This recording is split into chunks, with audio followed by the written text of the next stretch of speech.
Hi friends, welcome to our channel. India post GDS 2026కు సంబంధించి online application అయితే close అయ్యి దాదాపు 5 రోజులైతే అవుతుంది. ఇంతవరకు మెరిట్ లిస్ట్ అయితే మనకి ఇంకా అప్డేట్ రాలేదు.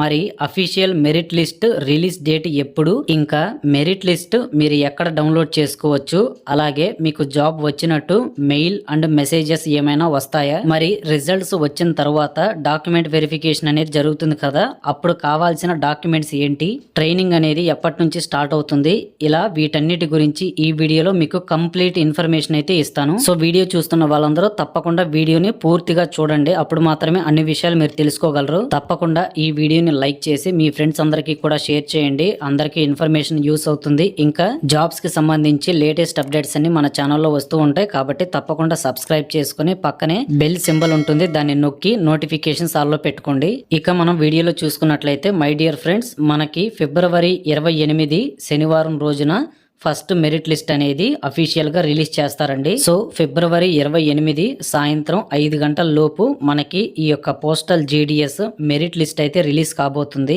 మన ఛానల్లో ప్రీవియస్ వీడియోలో చెప్పాను ఏంటంటే ఎస్సీ, ఎస్టీ, ఓబీసీ ఇంకా ఓసీ కేటగిరీకి చెందిన క్యాండిడేట్స్ కి అసలు కట్ ఆఫ్ అనేది ఎంత వరకు ఉంటుంది, ఈసారి ఎన్ని మార్క్స్ కి జాబ్ అనేది కన్ఫర్మ్ గా వస్తుంది అనేది కూడా క్లియర్ గా చెప్పాను. ఎవరైనా ఆ వీడియో చూడకపోతే మన ఛానల్లో ఉంటుంది, వెంటనే వెళ్ళి చూడండి. తప్పకుండా ఈ వీడియో చూస్తున్న వాళ్ళందరూ కూడా మీకు అసలు 10th క్లాస్లో ఎన్ని మార్క్స్ వచ్చాయి, మీ యొక్క కేటగిరీ ఏంటి, ఇంకా మీరు అప్లికేషన్ పెట్టుకునే టైంలో ఏ డివిజన్కి అప్లై చేశారు, అంటే ఆంధ్రప్రదేశ్ పెట్టుకున్నారా, తెలంగాణ పెట్టుకున్నారా, లేదా వేరే స్టేట్స్కి ఏది పెట్టుకున్నారు అనేది కూడా తప్పకుండా కామెంట్ చేయండి. సో మీరు కామెంట్ చేసిన తర్వాత నేను మీ అందరికీ కూడా రిప్లై అయితే ఇస్తాను. సో మీకు జాబ్ వచ్చే ఛాన్సెస్ ఎంతవరకు ఉంటాయనేది నేను క్లియర్గా ప్రతి ఒక్కరి కామెంట్కి నేను రెస్పాండ్ అయ్యి చెప్తానండి. చాలా మంది మీ యొక్క క్యాస్ట్ అంటే బీసీఏ, ఓబీసీఏ, ఎస్సీఏ, ఎస్టీ అనేది చెప్పట్లేదు. సో కరెక్ట్గా కొంచెం కామెంట్ అనేది చేయండి. మీ యొక్క కేటగిరీ, మీ యొక్క 10th క్లాస్లో వచ్చిన మార్క్స్ లేదా సిజిపిఏ లేదా పాయింట్స్, అలాగే మీరు ఏ డివిజన్కి అప్లికేషన్ పెట్టుకున్నారు అనేది ఈ వీడియో కామెంట్ సెక్షన్లో కామెంట్ చేయండి. అందరికీ నేను రిప్లై ఇస్తానండి. సో మెరిట్ లిస్ట్ అనేది ఎప్పుడు రిలీజ్ చేస్తారనేది డేట్ అయితే చెప్పాను. మరి మెరిట్ లిస్ట్ అనేది ఎక్కడ అప్లోడ్ చేస్తారు అని అంటే మాత్రం మీరు అప్లికేషన్ ఏ వెబ్సైట్లో అయితే పెట్టుకున్నారో, అంటే ఇప్పుడు మీరు చూస్తున్నారు కదా, ఇదే వెబ్సైట్లో ఫిబ్రవరి 28వ తారీఖున మీకైతే మెరిట్ లిస్ట్ అనేది ఇక్కడ కనబడుతుందండి. మీకు లింక్ కూడా ఇస్తారు. సో మెరిట్ లిస్ట్ లో ఎవరైతే క్యాండిడేట్స్ సెలెక్ట్ అవుతారో వారి యొక్క ఫుల్ నేమ్ అంటే సర్నేమ్తో కలిపి ఫుల్ నేమ్ అయితే ఉంటుంది. అలాగే దాంతో పాటుగా రిజిస్ట్రేషన్ నెంబర్ కూడా ఉంటుందన్నమాట. ఇంతకు ముందు జీడిఎస్ రిక్రూట్మెంట్ లో మెరిట్ లిస్ట్ రిలీజ్ చేసిన తర్వాత కేవలం క్యాండిడేట్ యొక్క రిజిస్ట్రేషన్ నెంబర్ మాత్రమే ఇచ్చేవాడు అనమాట. కానీ ఈసారి ఏంటంటే మీ యొక్క ఫుల్ నేమ్ కూడా ఇస్తున్నాడండి. అలాగే మీరు సెలెక్ట్ అయినట్లుగా మీకు మెయిల్ కానీ మెసేజ్ కానీ ఏమన్నా వస్తుందా, వస్తే ఎవరికి వస్తాయి అనేది చూసుకున్నట్లయితే మీరు అప్లికేషన్ పెట్టుకున్న టైంలో మీ యొక్క ఫోన్ నెంబరు, మెయిల్ కరెక్ట్ గా కానీ మీరు ఇచ్చి ఉంటే మీ అందరికీ ఫిబ్రవరి 28వ తారీఖున మెరిట్ లిస్ట్ అనేది రిలీజ్ అవ్వక ముందే ఉదయం 10 గంటల లోపు మీ యొక్క మొబైల్ ఫోన్స్ కి మెసేజెస్ లేదా మెయిల్స్ అనేవి వస్తాయండి. అంటే మీరు సెలెక్ట్ అయ్యారా లేదా అనేది వస్తుంది. ఇక అదే రోజున సాయంత్రం 5 గంటల లోపు మెరిట్ లిస్ట్ కూడా వచ్చేస్తుంది. సో రిజల్ట్స్ వచ్చిన తర్వాత మీకు నెక్స్ట్ స్టెప్ అనేది డాక్యుమెంట్ వెరిఫికేషన్ అనేది ఉంటుందండి. సో ఇది చాలా ఇంపార్టెంట్ అనమాట. చాలా మంది సెలెక్ట్ అయ్యి కూడా డాక్యుమెంట్ వెరిఫికేషన్ లో ఫెయిల్ అవుతూ ఉంటారు. కాబట్టి మీకు ఈ యొక్క డాక్యుమెంట్ వెరిఫికేషన్ కి కావాల్సిన డాక్యుమెంట్స్ ఏంటో ఇప్పుడు చెప్తాను, జాగ్రత్తగా నోట్ చేసుకోండి. మనకి ఈ వారం శనివారమే రిజల్ట్స్ అయితే వచ్చేస్తాయి కాబట్టి ఎవరైతే అప్లై చేసుకున్నారో వారందరూ కూడా అలర్ట్ గా ఉండాలి. ఫస్ట్ మీ దగ్గర 10th class original marks memo అనేది ఉందా లేదా అనేది చూసుకోండి. తర్వాత క్యాస్ట్, ఇన్కమ్ సర్టిఫికేట్స్ అయితే ఉండాలండి. ఇక్కడ మీరు మెయిన్ గా గుర్తుంచుకోవాల్సింది ఏంటంటే క్యాస్ట్, ఇన్కమ్ సర్టిఫికేట్స్ అనేవి ఖచ్చితంగా రెన్యువల్ చేయించుకొని ఉండాలి. తర్వాత ఎస్సీ, ఎస్టీ వాళ్ళకైతే నార్మల్ క్యాస్ట్ సర్టిఫికేట్ అయితే సరిపోతుంది. కానీ బీసీ అభ్యర్థులు ఎవరైతే ఉన్నారో మీ అందరి దగ్గర కూడా ఓబీసీ సర్టిఫికేట్ అయితే ఉండాలి. లేకపోతే మీకు రిజర్వేషన్ అనేది యాడ్ అవదండి, అది గుర్తుంచుకోవాలి మీరు అందరూ కూడా. సో మనకి రిజల్ట్స్ రిలీజ్ చేసిన తర్వాత ఒక డేట్ అయితే ఇస్తారనమాట. డాక్యుమెంట్ వెరిఫికేషన్ చేసుకోవడానికి డేట్స్ అయితే కొంచెం టైం అయితే ఇస్తారు. మీరు ఈ గ్యాప్ లో గానీ ఓబీసీ సర్టిఫికేట్ అనేది ప్రొవైడ్ చేయలేకపోతే మిమ్మల్ని కూడా జనరల్ కేటగిరీ కింద తీసుకుంటారు. సో అప్పుడు గానీ మీ యొక్క 10th క్లాస్ మార్క్స్ ఎక్కువ గానీ లేకపోతే మీ పేరు అనేది డిస్క్వాలిఫై అయ్యే అవకాశం కూడా ఉంటుంది. అది కూడా రేర్ కేసుల్లోనే, మీరైతే కంగారు పడద్దు. కానీ 10th క్లాస్ మార్క్స్ అనేవి ఎక్కువగా ఉంటే పర్లేదు, ఇబ్బంది అయితే ఉండదు. ఒకవేళ ఓబీసీ సర్టిఫికేట్ మీ దగ్గర లేకపోతే ప్రాబ్లం ఏమీ లేదండి, వెంటనే అప్లై చేసుకోవచ్చు. మీరు మీ యొక్క గ్రామ వార్డు సచివాలయం దగ్గర అప్లికేషన్ అయితే పెట్టుకున్నట్లయితే ఒక వారం నుంచి 2 వారాల లోపు మీకైతే సర్టిఫికేట్ వచ్చేస్తుంది. ఎలాగో మీకు రిజల్ట్ అనౌన్స్ చేసిన తర్వాత ఒక 10 డేస్ నుంచి 15 డేస్ మధ్యలో టైం అయితే ఇస్తారు డాక్యుమెంట్ వెరిఫికేషన్ చేసుకోవడానికి. సో ఈ టైంని మీరందరూ బాగా ఉపయోగించుకొని అన్ని డాక్యుమెంట్స్ కరెక్ట్గా ప్రొవైడ్ చేస్తే ఇబ్బంది ఉండదు. ఇక ఓసీ క్యాండిడేట్స్ ఎవరైతే ఉన్నారో మీరందరూ కూడా అన్రిజర్వ్డ్ కేటగిరీలోకి అయితే వస్తారండి.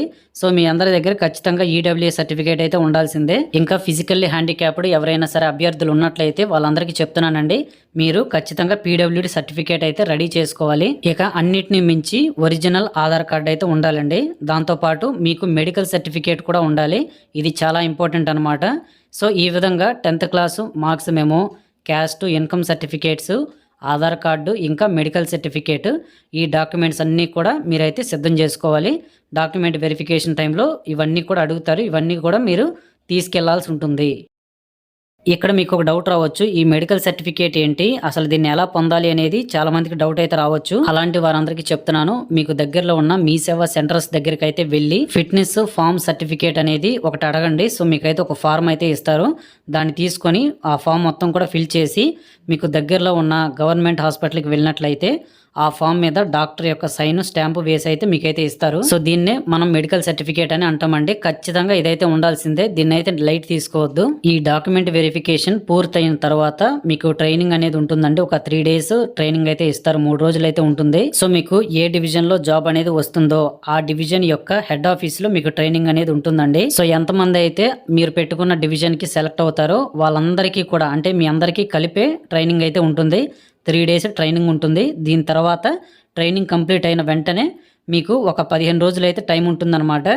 ఈ గ్యాప్లోగా మీరు ఎప్పుడైనా సరే జాయినింగ్ అనేది అయిపోవచ్చు. ఇక్కడ మీరు ఒకటి గుర్తుంచుకోవాలండి, మీకు జాబ్ లెటర్ కానీ ఆఫర్ లెటర్ కానీ ఇలాంటివి ఏవి కూడా మీ ఇంటికి అయితే పోస్ట్ రూపంలో రావండి. చాలా మంది అయితే వెయిట్ చేస్తూ ఉంటారు, ఏమైనా పోస్ట్ ఏమైనా వస్తుందేమో అనేసి. సో అలాగైతే చేయొద్దు. మీకు ట్రైనింగ్ ఇచ్చే టైంలోనే మీరు ఎప్పటి నుంచి జాయిన్ అవ్వాలి అనేది మొత్తం డేట్స్ అనేవి మీకు చెప్పేస్తారనమాట.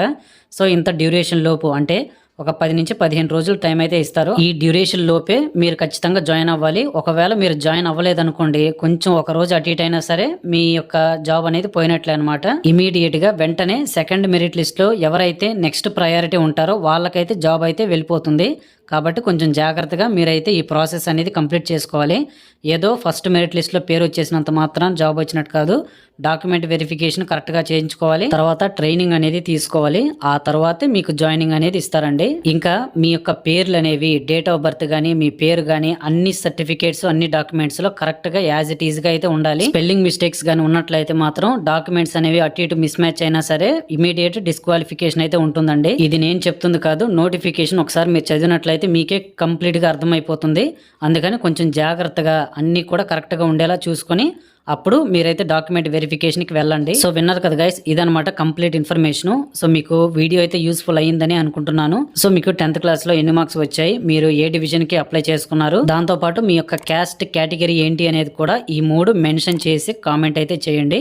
ప్రతి ఒక్కరికి కూడా నేనైతే మాక్సిమం అందరికీ కూడా రిప్లై ఇస్తాను. అలాగే ఈ వీడియోని మీ ఫ్రెండ్స్ అందరికీ మాక్సిమం అందరికీ కూడా షేర్ చేయండి. ఇంకా వీడియోని లైక్ చేసి హైప్ అని ఉంటుంది, పక్కనే హైప్ పాయింట్స్ అయితే ఇవ్వండి. తప్పకుండా ఛానల్ సబ్స్క్రైబ్ చేసుకోండి. Thank you.